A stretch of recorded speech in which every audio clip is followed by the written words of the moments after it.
Wyoming Territory, July 1883, the sky over Carbon County was burnt orange, like the sun was bleeding behind the mountains. Heat clung low to the plains, and the wind carried the scent of dry grass and distant smoke. Hollis Tate pulled his horse to a stop at the top of a ridge, his jaw tightening the second he saw the rising column of black curling up from the valley below. "God help me," he muttered, pulling his rifle from the saddle and kicking his horse into a hard gallop toward the fire. He had not come to this land looking for trouble. He had come to forget, to ranch, to ride, and to rebuild what war and grief had torn down. But when he had heard from the passing stage driver that the old Alden place had caught fire, something in his chest clenched tight and would not let go. Keziah Alden. He had not seen her in 8 years, not since they were 19 and her father sent her east to live with her aunt in Boston, away from the dust and danger of frontier life. She was the daughter of the doctor who once stitched up his shoulder after a Comanche raid. The girl who used to sneak apples into his saddlebag and sit on the porch steps talking about books she read and places she wanted to go. She had been sunshine wrapped in calico, and now her house was burning. He reached the edge of the cottonwood grove just as the fire began to eat through the thatched roof. The barn had already collapsed. The air was hot as iron, wild with sparks. He dismounted, slapping his horse to safety, and ran through the smoke. "Keziah!" he shouted, voice breaking. "Keziah!" a cry answered him. He spun toward the sound and charged straight into the thickest smoke. She was in the back garden, trapped between the fire and a collapsed fence, her dress torn and streaked with ash, hair loose and tangled. Her eyes locked on his like she had been waiting. "I knew you'd walk through fire for me," she said, voice raw. He did not hesitate. He leapt the burning beam, grabbed her around the waist, and pulled her against him. She was coughing, half limp in his arms, but alive. "Hold on," he said. "I have you." The path out was a blur of heat and noise.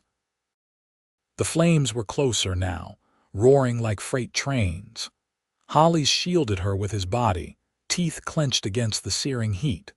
A falling branch grazed his back, but he pushed through it. His coat caught and he dropped to the dirt, rolling with her until the fire died on the fabric. They broke free of the flames just as the roof behind them collapsed in a thunder of sparks. He carried her all the way to the creek and laid her down beside the water, his hands shaking. She blinked up at him, lips cracked but smiling. "You came back," she whispered. "I never stopped thinking about you," he said, brushing soot from her face. "Even when I tried." She coughed, then rested her head against his chest, letting the sound of his heartbeat steady her. "I thought I was going to die alone." "Not while I breathe," he said. They sat like that for a long while, the fire behind them burning itself to ash.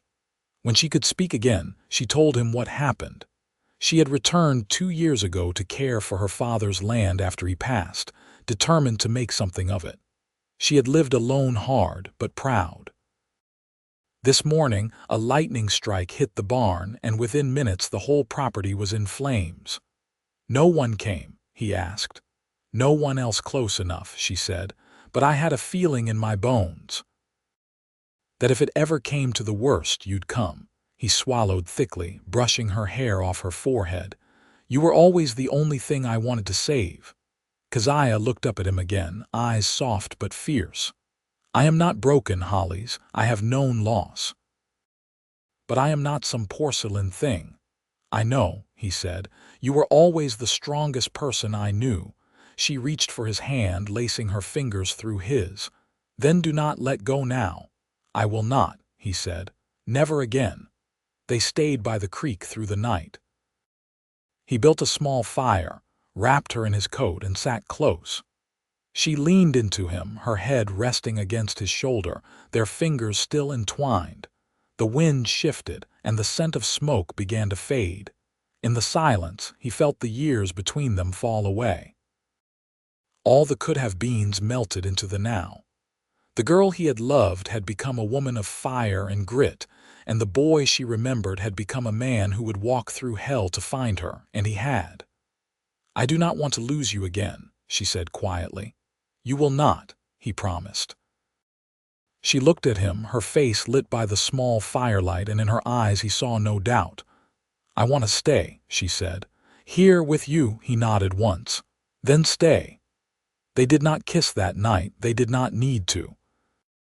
The closeness, the quiet, the way her hand stayed in his like it belonged there, that said everything. And when the sun rose the next morning, they did not look back at the ruins. They looked forward together. By the second morning, the smoke had thinned to smudges on the horizon, and the land around the creek had begun to breathe again. Hollis stood knee-deep in the slow-moving water, jeans soaked, cutting a channel through the silt to help the current bend toward the plot where Keziah's root cellar still held. She sat nearby on a flat stone, sleeves rolled to her elbows, hands busy sorting the small pile of salvaged jars and tools they'd pulled from the edge of the blackened field. "I didn't expect the cellar to hold," he said, glancing back at her. Some of that timber was dry as tinder. Keziah held up a jar of dried beans, the wax seal intact. "Pa built it deep, with stone all the way down. Said the land would betray you before granite would." Hollis gave a low chuckle and stepped back onto the muddy bank. He wasn't wrong. She looked up then, brushing a smear of dirt from her cheek with the back of her wrist. "You knew him better than most." "I respected him," Hollis said, "even when he didn't think much of me." "He thought too much of me," she said. "Put the whole weight of his pride on my shoulders like I was built for it." Hollis crouched beside her, resting his forearms on his knees. "You carried it. For a time." Her voice was quiet. "But I was always meant to walk my own road." He studied her face, the edge of strength in her eyes untouched by the fire. "And where does that road lead now?" She didn't answer right away. Instead, she turned back to her work, pulling out a rust-flecked ladle and setting it aside. "I'll rebuild," she said finally. "Not the same, but something new, smaller, wiser. You don't have to do it alone." She paused, fingers curled around the handle of a pot. "You offering to stay, I'm offering to work beside you," he said. "Build something that lasts." Keziah set the pot down and leaned back on her heels, studying him. "You've got your own land, your cattle, your life. Why give that up?" "I'm not giving anything up," he said. "I'm changing course." She looked at him a moment longer, then rose and walked toward the old sycamore near where the house once stood. The bark was scorched, but the leaves above were untouched, whispering in the breeze. Hollis followed her, boots soft on the ash-laced ground. "I used to sit here when I was little," she said. "Pa'd be at the table with his ledger, Ma in the kitchen, and I'd be out here pretending this tree could fly me away." He leaned against the trunk beside her. "Did you ever want to come back?" "Not at first," she said. "Boston had its pull. But it was like I'd left my true name behind. Out there, I was someone I had to pretend to be." He nodded, watching the wind move through the grass beyond the fire line. "I know that feeling. I thought maybe I'd die here and still never belong to it again," she said. "But then you came." "I didn't know why I was riding that way," he said.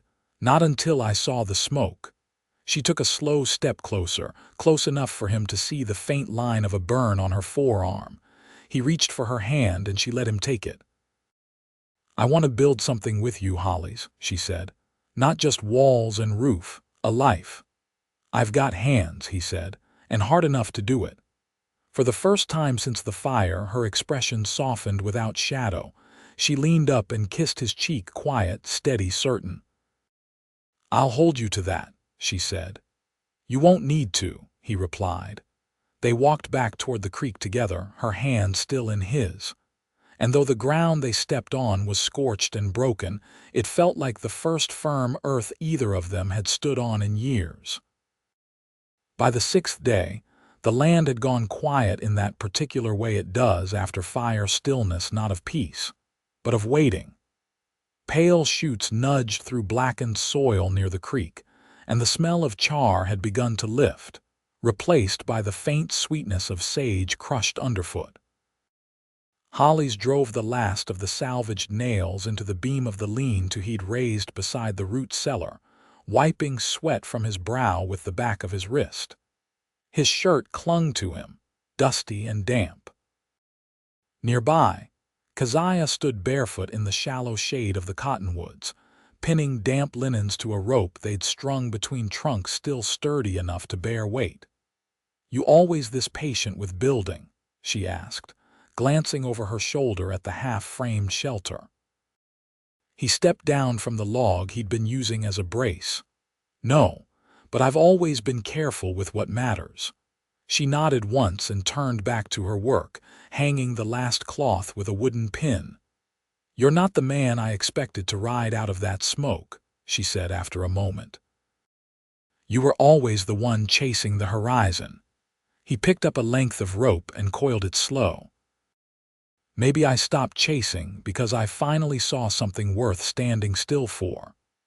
Keziah looked over at him, eyes unreadable, then walked toward the edge of the field where the fire had spared a patch of her father's orchard. The apple trees there were singed but living. Early fruit clung to their branches in stubborn defiance. "I used to think I'd do this with someone like him," she said softly. "A man who'd studied letters, who'd quote scripture over breakfast and speak French in the evenings." Hollis leaned against a charred fence post, watching her fingers trail the bark of a young tree. "You regret it, that it's me instead?" She turned, arms folded, the wind pressing her skirt to her legs. "No. I regret thinking I ever needed a man like that. I don't need someone to read me poetry. I need someone who'll rebuild a roof with me and not flinch when the wolves come close at night." "I don't flinch," he said. "No," she said. "You don't." He crossed the blackened stretch between them, boots crunching over brittle remains. She didn't move away. Her fingers were stained from soil and work, her nails chipped, cheeks sun-warmed and freckled. "I was never going to be happy in parlors," she said. "Not really. I think Pa knew it before I did." Hollis reached up and tucked a strand of hair behind her ear. "He'd have said you're your own kind of steel, not meant for polish, meant to hold." Her eyes lifted to his, something quiet and tender there, something that didn't need naming. "Will you go back?" she asked. "To your land?" He shook his head. "Not unless you ask me to." "I won't," she said. They stood under the tree a long time, the wind tugging at the branches above. When Keziah finally spoke again, her voice was low. "There's a room under the cellar," she said. "Stone floor, dry walls. My father stored tools down there, could be turned into something livable before snow comes." "I'll start digging a chimney flue tomorrow," he said. "You'll need heat by end of September." "We'll need it," she corrected. His hands found hers, rough against calloused fingers. "We will." She stepped into him then, her arms slipping around his waist, her cheek against his chest. He held her without urgency, like she was something sacred. The orchard rustled around them and the sun warmed their shoulders. "There's a ridge," she said, voice muffled. "Half a mile to the west, has a view of the whole valley. If you climb it at dusk, you can see the stars come out one by one." "I'll take you there," he said. "No," she said, pulling back just enough to look at him. "I'll take you," he grinned, the kind that reached his eyes. "All right then." They walked back to the lean-to as the sky shifted toward evening, the first faint gold lining the tops of the trees. Behind them, the orchard whispered with life. Ahead, the root cellar stood solid and waiting. They would build slowly, with hands that had known ruin and still chose to mend. And when the wind came down off the mountains in the fall, bringing frost and silence, the walls they raised would hold, not because they were built fast, but because they were built true. By the second Sunday after the fire, The late afternoon light turned the hills west of the orchard the color of buttermilk and brass. Hollis stood on the slope, one boot braced on a half-buried stone, watching the wind tease the long grass below. Behind him, Keziah knelt near a shallow trench she'd dug herself, lowering the roots of a young peach sapling into the earth. "You sure it'll take?" he asked, stepping down beside her. "I'm not," she answered, brushing dirt from her palms. "But it's better than waiting for something to grow on its own." He crouched and held the tree steady while she packed the soil in firm around the base. Her hands moved with care, but without hesitation. She didn't linger, didn't double back. Hollis watched the way she pressed the heel of her hand to the earth, steadying it like it was a promise. "Never planted a tree before," he said. She sat back on her heels, brushing her wrist across her brow.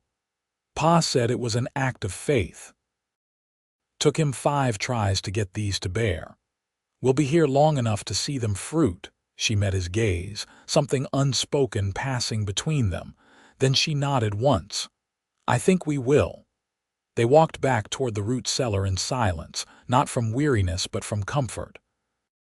The lean-to had grown into a proper shelter by now, with plank walls and a stone hearth Hollis had finished the day before. Smoke curled from the chimney, thin and blue. Keziah paused beside the doorway and unpinned her hair, letting the wind lift it away from her neck. "Do you miss the sound of town?" she asked. "I never liked the noise," he said. "Too many men talking loud and saying nothing." She smiled faintly. "I used to listen for the train whistle when I was a girl. Thought it sounded like the world calling out.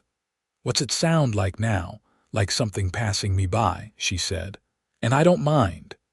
Inside, the hearth glowed with low coals. A skillet sat on the stones, cornmeal batter waiting. As Hollis added a few sticks and coaxed the flame higher, Keziah took down a small cloth bundle from the shelf and unwrapped a tin of salt she'd bartered for from a traveling peddler 2 days earlier. She added a pinch to the batter without comment. "You always cook like you're feeding more than 2, he said. She poured the mixture into the pan. "Habit. Ma used to say, cook for who you have, but never forget who might come through the door." He leaned against the doorframe and crossed his arms. "You expecting someone else?" "Not anymore," she said. The corn cakes browned slow and even, the smell filling the room with something warm and solid.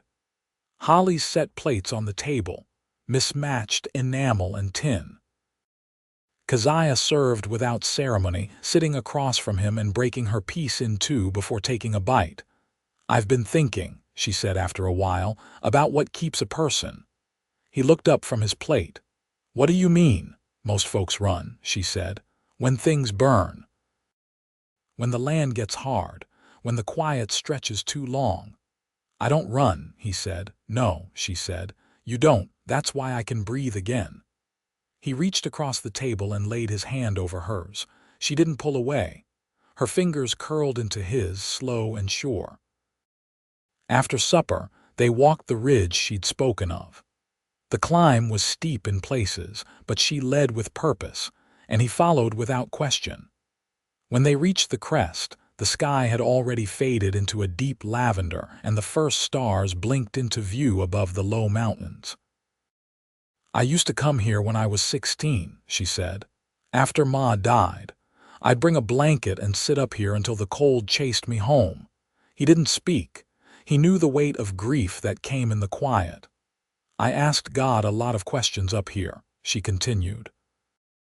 "Mostly ones I didn't expect answers to." "You get any?" She tilted her head, considering. "I got calm. Sometimes that's enough."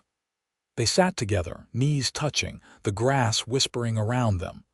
The stars came slow and deliberate, the kind of night sky that made a man believe in beginnings. Keziah's voice was soft when she spoke again. "I don't want the kind of love that's all fire and then nothing but smoke." "You won't have that with me," Hollis said. "I was forged slow, not fast." She turned toward him, her hand finding his cheek. Then stay slow, stay close. He kissed her then. Not out of urgency, but out of something deeper, a quiet vow. Her lips held no hesitation, only the certainty of a heart that had waited long enough. When they pulled apart, her forehead rested against his, and the stars above them burned steady. They descended the ridge in near dark, shoulder to shoulder. As they reached the shelter, the firelight danced through the cracks of the plank walls. Inside, the bedrolls lay side by side. Outside, the land waited not for the past, but for what would take root next. The first frost came early that year, silvering the edges of the pasture grass and icing the lip of the water barrel by dawn. Hollis rose before sunup, the chill biting through his shirt as he hauled wood into the lean-to they now called home. The shelter had grown again, with new walls thick enough to hold heat and a door he'd hung on handmade hinges 3 days prior. It wasn't grand, but it kept the cold out and the warmth in, and more than that, it felt lived in. Inside, Keziah stood at the stove they'd bartered off a traveling Mormon family headed south for Utah. She stirred a pot of barley and dried onion, her hair plaited down her back, the sleeves of her wool overshirt rolled to the elbow. When Hollis came in, she didn't look up right away, just handed him a tin mug of coffee without a word, as if he'd always been there to hand it to. He sipped and leaned against the frame, steam curling against his face. "I was thinking," she said, "about putting up a smokehouse before the real snow comes. We've got enough meat, but it won't keep long once the cold breaks and thaws again." "I can split cedar from the stand near the ridge," he said. "Might take a few days." She nodded. "I can start the pit myself. I'll need to trade for salt again, though. Maybe with the widow Larkins." Hollis set the mug down and crossed to the table where she'd already stacked seed catalogs from the county agent, pages worn from her thumbing them over at night by lamplight. "You always this ready for spring before winter's even landed. I've waited too long in life for things to begin," she said. "Now that I've got the start of something, I don't intend to let it go idle." He looked down at the pages. "What's that one?" "Cabbage. Late crop. Might take in the second year." He turned the page. "And that?" "Flax." They stood close, the heat between them not from the stove. She rested a hand over the edge of the table and let it stay there until his fingertips found hers. Later that afternoon, they walked the southern line where the fire had scraped the land clean to stone. Hollis carried a hammer and a sack of cut nails, while Keziah held the lengths of wire they'd scavenged from a fallen fence up near the canyon. They worked shoulder to shoulder, driving posts into frost-hardened ground, stringing wire between them. The wind was dry and sharp, but the sun stayed overhead, generous in its late light. When they reached the last post, Keziah pressed her gloved hand to the top and turned toward him. "I never told you what happened when I came back," she said. He didn't interrupt. "I walked through this field my first night back," she said. "It was overgrown and full of thistle. I tripped twice before I found the porch. The house was smaller than I remembered." "Quieter." She leaned against the post, eyes on the hills beyond. "I stood in the living room and said out loud, 'If you've got any strength left in you, show me where it's buried.' And that night I dreamed of this field, but it was fenced, neat and strong. You were in it, hammering a post." "I've never heard you mention dreaming," Hollis said. "I don't often, but that one stayed." She looked at him then, the way someone does when they're not afraid of what they've carried anymore. "I think I knew you'd come. I just didn't know when." He stepped forward and took off his gloves, cupping her face in his hands, thumbs brushing the wind-pinked skin of her cheeks. "I didn't know if I was meant to belong anywhere," he said, "but I found you and that answered it." She didn't speak. She didn't need to. She leaned in and kissed him, quiet at first, then fuller, like every breath they'd held back was now safe to give. He held her close, the wire fence at their backs, the whole stretch of land ahead of them. That night they slept in the shelter with the door bolted and the fire strong. The room smelled of wood smoke and rosemary from the pot she'd hung above the hearth. They lay under one quilt, not two, her head tucked beneath his chin, his arm wrapped around her waist. Neither needed to speak. The silence between them had changed, it had become belonging. In late November, the first snow fell. It came steady and without wind, blanketing the field in white. Keziah stood at the window, watching it gather on the fence line. Hollis came up behind her, arms around her waist. "We'll need to dig the path clear come morning," he said. "We will," she said. "But we've got time." She turned in his arms, and he saw something new in her peace, not just survival. She took his hand and led him to the table, where a worn envelope lay beside a folded paper. "I sent for a license," she said. "The county clerk passed through on his way to Rawlins last week." Hollis looked at her, eyes soft. "You sure?" "I don't want a preacher or a crowd," she said. "Just your hand in mine and the law to say you're mine." He bent and kissed her brow. "Then that's what we'll have." They married the next day, under the sycamore that still stood at the edge of the old house foundation. It was bare now, branches skeletal against the sky, but it bore witness like it had when they were young. A rancher from the next valley over-deputized for just such duties said the words. They signed the paper on a stump, wind tugging at the corners. She wore her mother's shawl. He wore the same coat he'd ridden in with. Afterward, they sat by the hearth, 2 mugs of boiled cider between them. "You know," she said, "this house will need more rooms." He glanced at her. "You planning on company?" Keziah touched her belly, just a press of palm to fabric. "Not just yet," she said. "But maybe soon." He leaned over and kissed her long and full, the kind of kiss that answered every question before it could be asked. Outside, the snow kept on falling. Inside, they were warm. They stayed there through the winter and the next spring, building what they'd promised. A barn rose beside the orchard. New rows of flax and cabbage sprouted in the tilled field. The smokehouse cured deer meat and trout. And when the peach tree bloomed the following year, Keziah stood beneath it, one hand on her growing belly, the other resting in Hollis's. They didn't speak. They didn't need to. Their love wasn't loud. It was lasting.